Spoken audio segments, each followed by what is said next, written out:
Il presidente della Fondazione Teatro Pirandello di Agrigento, Alessandro Patti, spiega le ultime decisioni del CDA che mirano a proseguire la stagione teatrale in assoluta sicurezza. La parola d'ordine è ripartenza e non chiusura, bisogna solo adattarsi alle difficoltà legate alla pandemia. Vediamo.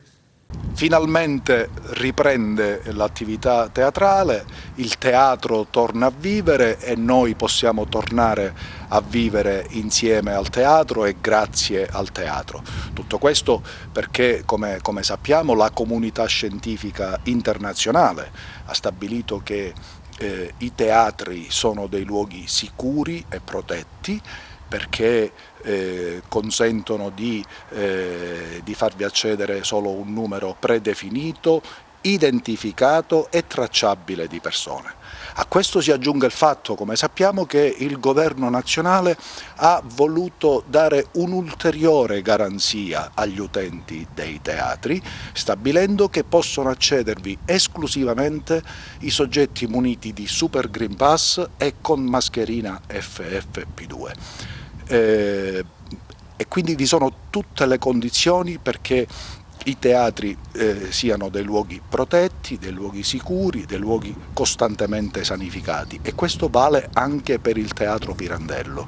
Ma a noi non basta, abbiamo deciso di fare di più. Proprio stamattina il Consiglio di amministrazione, che ho l'onore di presiedere, ha preso una decisione importante per la vita del teatro, e nonostante nessuna norma ce lo imponga e nonostante nessuna norma lo preveda, perché per le ragioni che ho appena dette sono già garantite la sicurezza e la protezione degli utenti, noi abbiamo deciso di fare un'ulteriore cosa in più per la ulteriore e definitiva serenità degli utenti del Teatro Pirandello.